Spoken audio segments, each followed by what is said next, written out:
Subhanahu Wa Taala. Tiada daya dan upaya kita melainkan dengan bantuan daripada Allah Subhanahu Wa Taala. Jadi tuan-tuan, puan-puan yang dikasihi oleh Allah Subhanahu Wa Taala sekalian. Macam biasa, selepas sahaja kita membaca 3 surah, kita akan masuk kepada pusingan yang kedua, iaitu pusingan ataupun salat tadabbur Al-Quran. Jadi tuan-tuan puan-puan, pada hari ini saya nak mengajak tuan-tuan puan-puan untuk sama-sama kita pergi kepada surah Al-Qasas. Untuk sama-sama kita pergi kepada surah Al-Qasas. Surah Al-Qasas bermula ayat 71. Surah Al-Qasas bermula daripada ayat 71. Allah Subhanahu wa taala berfirman, A'udzu billahi minasyaitonir rajim. Qul ara'aytum in ja'alallahu 'alaykumul laila sarmadan ila yaumil qiyamah man ilahun ghairullahi ya'tikum bidhiya' afala tasma'un. Ayat kedua, ayat 72 pula. Qul ara'aytum in ja'alallahu 'alaykumun nahara sarmadan ila yaumil qiyamah man ilahun ghairullahi ya'tikum bilailin taskununa fihi afala tubsirun. Ayat 73 pula. Wa min rahmatihi ja'ala lakumul laila wan nahara litaskunu fihi wa litabtaghu min fadlihi wa la'allakum tashkurun. Sadaqallahul azim. Tuan-tuan, puan-puan yang dikasihi oleh Allah Subhanahu wa taala, dalam Al-Quran ni banyak sangat pengajaran yang tersembunyi. Apabila kita baca Al-Quran tu, seolah-olah kita nak bergerak kepada ayat yang berikutnya tu. Kalau kita duduk dalam fasa tadabbur lah maksud saya. Kalau kita duduk dalam fasa tadabbur, kita nak bergerak daripada satu ayat ke satu ayat yang lain tu, makan masa tuan-tuan dan puan. Mungkin kalau kita baca dengan dalam mood tadabbur ni, mungkin kita boleh baca 1, 2, 3 ayat je.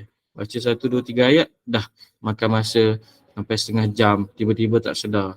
Dah 30 minit dah kita duduk tadabbur ayat yang kita sedang satu ayat yang kita sedang baca tu, mungkin dia berkaitan 3 ayat paling banyak.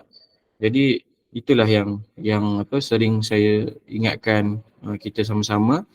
Bukan sahaja kita kena khatam Al-Quran itu bagus. Khatam Al-Quran itu dah bagus, Alhamdulillah. Itu memang sangat dituntut lah.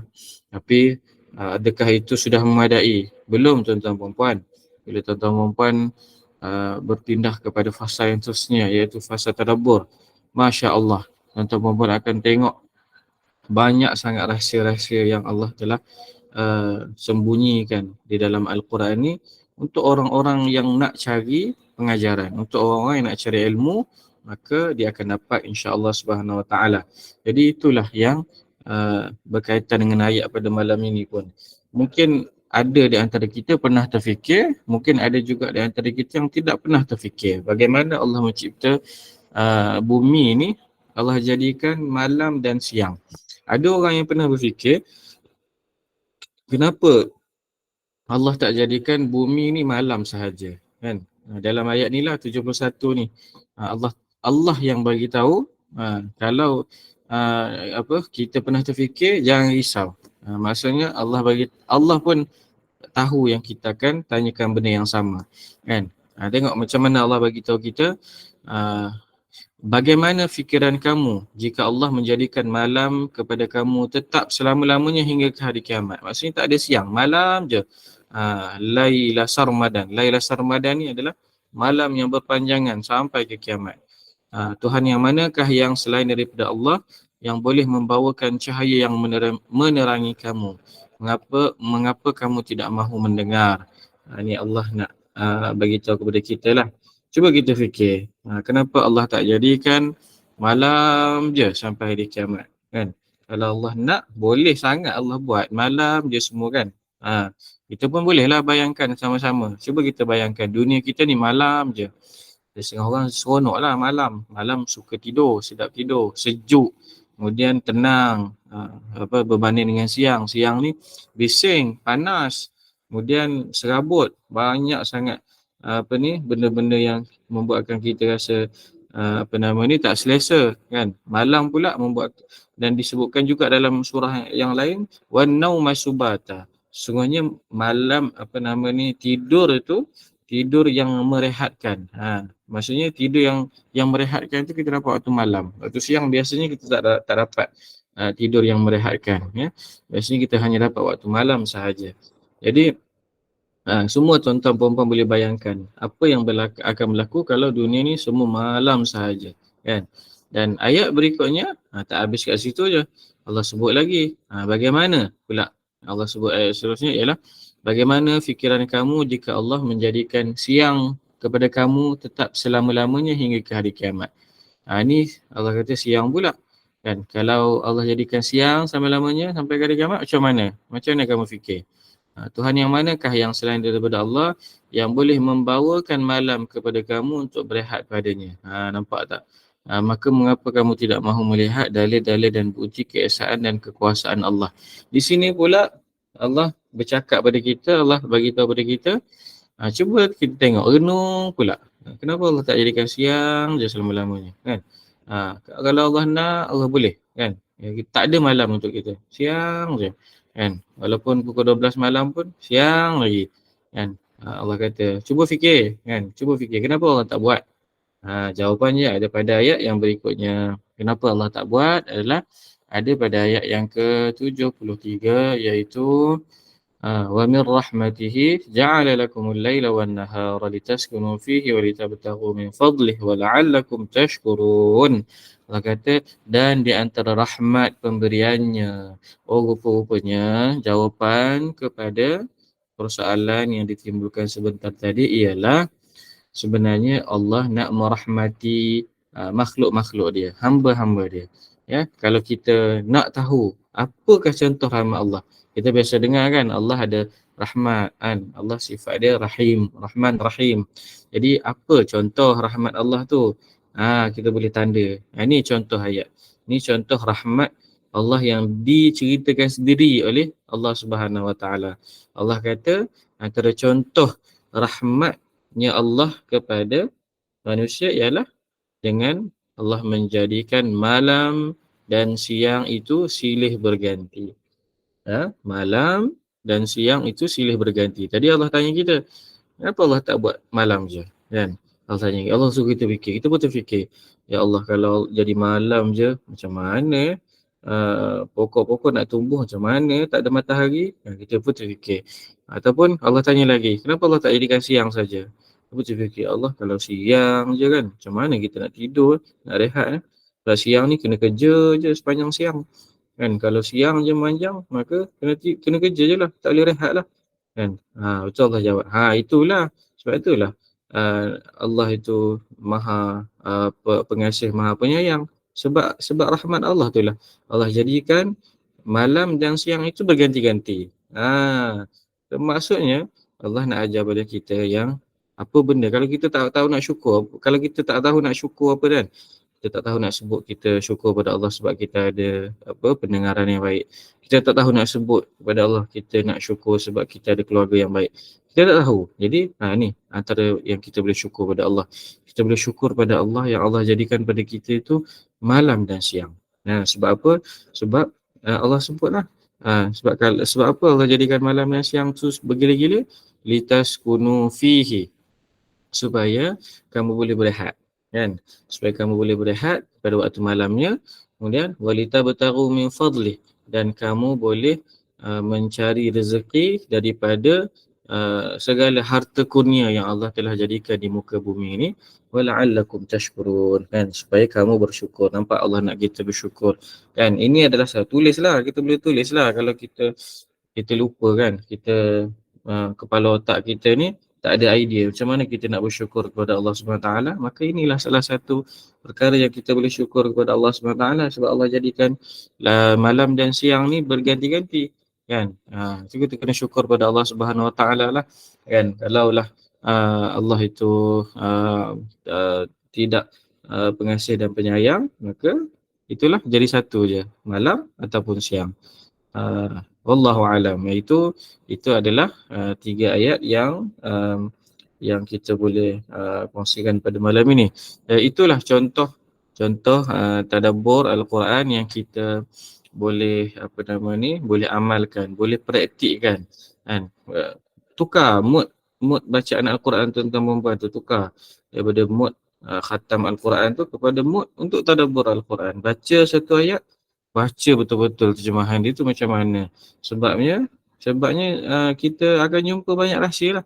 Akan jumpa banyak rahsia. Macam ni lah, Allahu Akbar. Kita pun rasa ada perkara kita boleh kongsikan pada orang lain kan. Kita duduk bersembang dengan saudara kita ke, dengan adik-beradik kita ke, dengan anak beranak kita akan boleh cerita kan. Kan kalau kita duduk duduk sama-sama kita kan, kita suka bercerita kan. Dan begitu suka bercerita benda-benda yang bukan-bukan, apa kata kita bercerita berkenaan dengan tadabbur Al-Quran. Setiap orang tu dia sepatutnya dia ada macam kamus lah, dia macam ada kamus lah. Kalau kita belajar bahasa Inggeris, bahasa Arab tu kita panggil vocabulary kan. Vocabulary kita akan tulis, kita akan hafal apa vocab baru hari ni, apa vocab baru esok, apa vocab baru lusa. Seboleh-bolehnya kita nak hafal banyak vocab. Jadi sama juga macam tadabbur ni, kita kan ada kamus, kita kan ada buku catatan kita. Di mana-mana pun kita pergi kan, mana-mana pun kita pergi, bila kita jumpa je pengajaran daripada Al-Quran berupa tadabbur, maka kita catatkan surahnya surah apa, catatkan ayatnya, ayat berapa, catatkan apa penerangannya, catatkan apa pengajarannya, catatkan apa sebab turunnya ayat itu. Dengan cara itu kita akan cepat dapat menguasai tadabbur Al-Quran kan. Kalau kita nak baca daripada ayat pertama sampai ayat yang terakhir, mungkin meletihkan nak dapat nak sampai kepada ilmu tu mungkin lambat sikit lah kan, perlu cari guru kan. Jadi apa kata kita sediakan buku catatan kita khusus untuk tadabbur. Maka bila kita dengar sahaja ceramah, apabila kita dengar baca sahaja tulisan-tulisan berkenaan dengan ilmu agama, maka jumpa terus pindah masuk dalam buku tadabbur Al-Quran kita. Mudah-mudahan dengan kita pindah tu membuatkan kita kita cepat shortcut untuk sampai kepada ilmu. Cuba tuan-tuan bayangkan betapa ruginya kalau kita dengar orang cerita ataupun ustaz-ustazah bercerita berkenaan dengan pengajaran ayat Al-Quran tapi kita tak tulis. Lepas tu kita pun lupa satu hari nanti. Sedangkan kita dah korbankan masa kita, dah korbankan pendengaran kita untuk dengar. Kita pun rasa ya Allah, betul lah apa yang ustazah cakap, betul lah apa yang ustaz cakap. Tapi dia kekal sekejap je lah, kita kena lupa, kita pun rugi. Jadi kita kena usaha lagi, kena cari lagi ustaz-ustazah yang lain untuk dapat lagi ilmu yang sama. Kan rugi kan kalau kita dah kita tak lepaskan peluang, kita jumpa je ilmu yang baru, kita tulis, maka insya-Allah kita akan cepat untuk kita cover satu Al-Quran tu. Mudah-mudahan saya pun sama. Kalau kita tak tulis kan, boleh jadi pengajaran yang kita pernah baca, pernah belajar tu kita boleh lupa sebab kita tak melalui ayat tu lagi sekali. Kan 6,666 ayat yang ada dalam Al-Quran. Jadi kalau kita nak go through hari-hari tu, nak ulang balik tu memang makan masa lah untuk jumpa ayat yang sama balik. Dengan cara yang tadi tu kita akan dapat shortcut yang cepat kan. Saya bagi situasi lagi lah, situasi bagaimana kalau tuan-tuan perempuan kan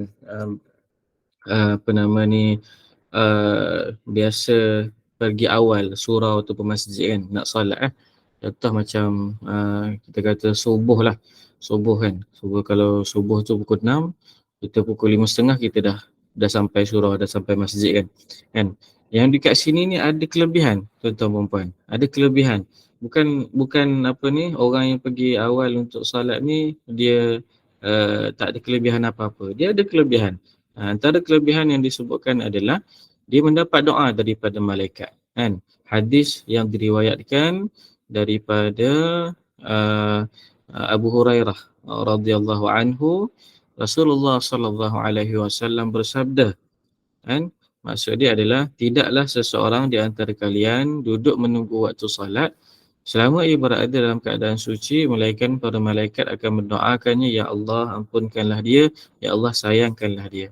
Nampak tuan-tuan dan puan?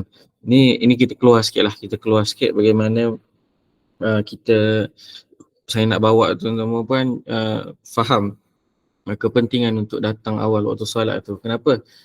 Selain daripada kalau kita datang awal waktu solat tu, kita boleh baca Quran banyak-banyak kan, kita boleh berzikir banyak-banyak. Tapi sebenarnya ada kelebihan yang lain yang kita kena tahu. Pertama tadi kita kena tahu, kalau kita datang awal tu, contoh 5:30 kita datang kan, setengah jam sebelum subuh kan. Jadi sepanjang waktu kita datang awal tu, malaikat doakan kita, ya Allah ampunkanlah dia, ya Allah sayangkanlah dia. Kan? Malaikat doakan untuk kita. Kalau malaikat doakan untuk kita, takkanlah kita tak nak rebut peluang tu kan. Jadi pergilah solat awal-awal, duduk di menunggu masuk waktu tu dalam tempoh, sepanjang tempoh tu, tak kira lah 20 minit ke, 15 minit ke, sepanjang tu malaikat akan doakan kepada kita, ya Allah ampunkanlah dia, ya Allah sayangkanlah dia. Oh subhanallah, special untuk orang-orang yang datang awal solat. Jadi kalau kita dilema kan, kita nak pergi solat awal-awal, kita rasa takut macam takut orang tengok kita datang awal, takut orang kata rasa kita macam baik sangat ke apa ke. Tak payah fikirlah. Kita buat bukan kerana orang, kita buat kerana kita nak dapatkan doa daripada malaikat tadi kan. Doa pada malaikat, ya Allah ampunkanlah dia, ya Allah sayangkanlah dia. Bila saya dengar saya tukang cerita ni pun, saya tukang share ni pun, saya rasa teruja, saya rasa macam bestnya, apatah lagi tuan-tuan perempuan yang sedang mendengar kan, yang pertama kali dengar kan, takkan tak teruja dengan tawaran ni kan? Takkan tak teruja nak dapat doa daripada malaikat kan. Kalau kita tak teruja tu, apa yang tak kena pada diri kita tu. Baiklah, yang kedua, kalau kita datang awal untuk tunggu waktu solat ni, tak kira lah kat masjid ke, kat surau ke, ataupun di atas atas sejadah kat rumah kita ke, hadis yang lain disebutkan selama mana dia menunggu waktu solat, dia akan ditulis seperti orang yang sedang solat. Maksudnya kalau kita tunggu setengah jam awal sebelum masuk waktu solat, sepanjang setengah jam tu kita akan ditulis seperti orang yang sedang bersolat. Subhanallah. Banyak betul pahala yang Allah beri pada orang-orang yang bersedia awal untuk solat ni. Dia pergi awal dan Allah janjikan pahala untuk dia. Allah tuliskan dia tu, tak kira lah dia tak solat pun. Dia duduk baca Quran ke, dia duduk baca buku ke, dia duduk berzikir ke, dia akan ditulis seperti orang yang sedang tak berhenti-berhenti melakukan solat. Subhanallah, banyak betul pahala yang Allah bagi kepada orang yang pergi awal ataupun orang yang siap-siap awal-awal untuk solat kan. Yang seterusnya adalah orang yang dah tunggu waktu solat awal-awal ni, dia akan dapat satu lagi perkara yang baik daripada Allah, iaitu Nabi ceritakan dalam satu hadis, sesungguhnya doa yang tidak tertolak, maksudnya doa mustajab lah, waktu mustajab doa lah maksudnya, ialah di antara azan dan iqamah. Dan maka berdoalah ketika itu. Di antara azan dan iqamah tu, itu adalah waktu mustajab doa. Kan? Bila kita dengar azan, dan biasanya lepas tu kita akan ada 10 minit kan, ataupun kurang sikit 7 minit ke lepas azan tu untuk iqamah, maka waktu tu adalah waktu mustajab doa. Nabi kata, doalah waktu tu. Doa, kerana doa waktu tu tidak akan ditolak. Maka orang-orang yang datang awal ni, orang yang siap-siap awal untuk solat ni, dia akan dapatlah kebaikan tadi tu. Dia akan dapatlah waktu mustajab doa tu. Jangan lepaskan peluang tu. Doalah banyak-banyak. Doalah benda-benda yang kita bagi manfaat pada kita. Dan tadi pertama, malaikat doa pada kita. Ampunkan kita, sayangkan kita. Kemudian Allah bagi tulis pada kita seperti orang yang solat je kan. Sepanjang waktu tu solat je. Ditulis sebagai orang yang menunaikan solat sehingga masuk waktu solat. Yang ketiga pula, kita akan dapat mustajab doa, waktu mustajab doa, kan? Kalau kita tak apa nama dia, tak rasa tawaran ni menggiurkan lagi, maka ada benda yang tak kena pada diri kita tu. Tawaran ni sangat-sangat berharga, sangat-sangat bernilai daripada Allah Subhanahu Wa Taala. Kemudian ada satu juga yang special juga pada orang yang siap-siap awal untuk solat ni, iaitu orang ni mesti dia akan dapat apa solat di awal waktu. Betul tak? Takkanlah ataupun mustahil lah orang yang dah siap-siap awal sebelum masuk waktu solat, dia tak akan dapat apa nama dia solat ujung waktu. Mustahil. Mesti dia akan dapat pahala solat di awal waktu. Itu nampak empat kelebihan yang saya cerita bagaimana orang yang apa dia bersungguh untuk buat solat ni 5 kali sehari. Dia bersungguh. Macam mana cara dia bersungguh? Dia keluar awal daripada rumah dia. Sama ada dia keluar awal pada rumah dia ataupun dia bentangkan sejadah awal-awal dekat tempat solat dia tu, kat rumah dia tu, kat bilik dia tu, dia duduk. Setengah jam sebelum azan dia dah duduk dah. Sebab apa? Dia nak 4 kebaikan ni. Pertama tadi dia nak doa, malaikat doa pada dia, ya Allah ampunkanlah dia, ya Allah sayangkanlah dia. Yang kedua adalah dia nak Allah tuliskan sepanjang waktu dia tunggu tu adalah dia sebagai orang yang bersolat. Yang ketiga, dia nak apa nama ni dapat waktu mustajab doa, iaitu di antara waktu azan dan waktu iqamah. Dan yang terakhir, yang keempat, dia nakkan dapat pahala orang yang menunaikan solat di awal waktu. Ini akan diangkat darjat orang macam ni. Ini special tuan-tuan puan.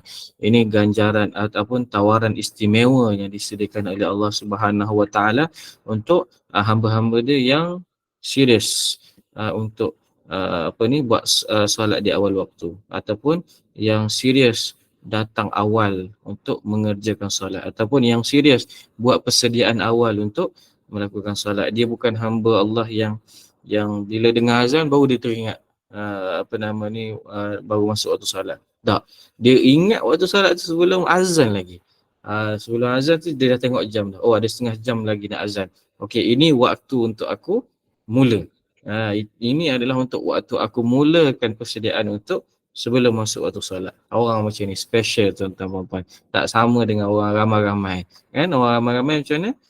Kalau orang ramai-ramai ni dengar azan, dah masuk waktu solat. Masa itulah baru pergi tandas, masa itulah baru ambil wuduk, kan, masa itulah baru apa nama nak tukar pakaian ke apa ke.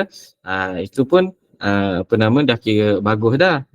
Ada lagi yang kurang bagus lagi, dah masuk waktu azan pun, okey, dah masuk waktu azan.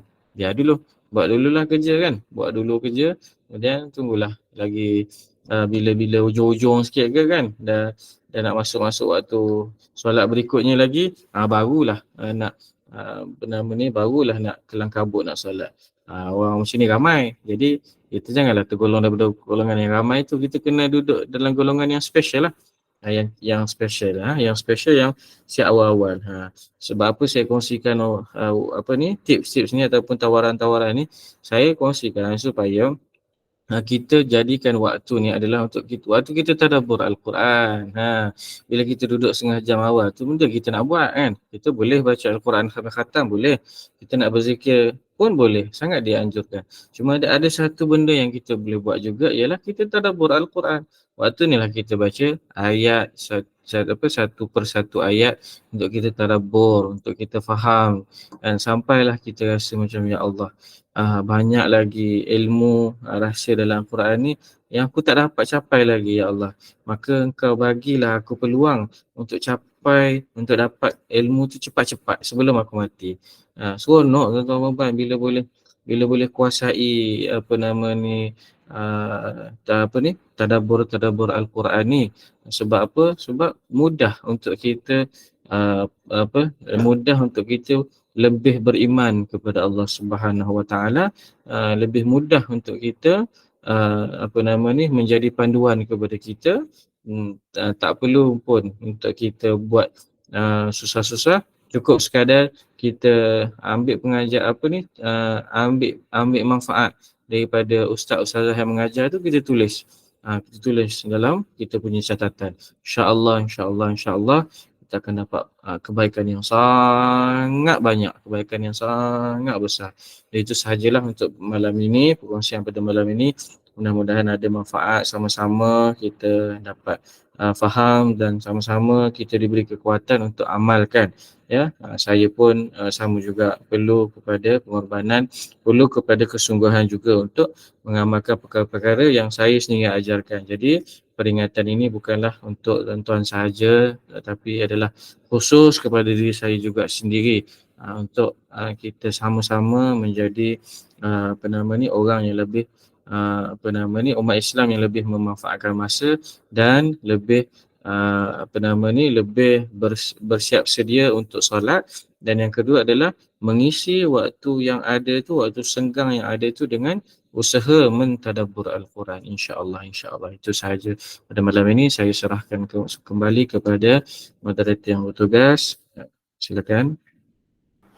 Baik, Alhamdulillah. Jazakumullahu khairan kathiran kepada Al-Fadhil Ustaz Muhammad Fitri di atas pimpinan bacaan 3 surah pilihan kita pada malam ini dan juga tadabbur ayat daripada surah Al-Qasas serta tips supaya kita dapat pahala special, dapat dapat langkau. Sebenarnya Ustaz sebut tadi tu dapat jam kita punya pembelajaran dalam Al-Quran, tadabbur Al-Quran kita. Semoga sama-sama kita dapat mengambil manfaat.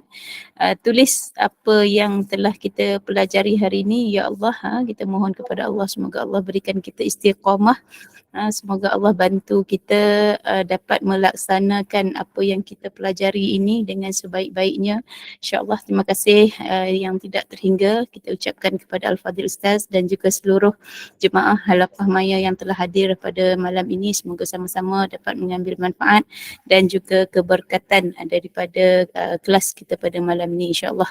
Baik, jadi saya sebelum mengakhiri slot kita pada malam ini, mohon ampun dan maaf sekiranya ada terdapat kekurangan sepanjang majlis berlangsung, dan saya serahkan kembali majlis kepada Al-Fadhil Ustaz Fitri untuk sama-sama kita tangguhkan dengan tasbih kafarah dan suratul Asr. Silakan Ustaz.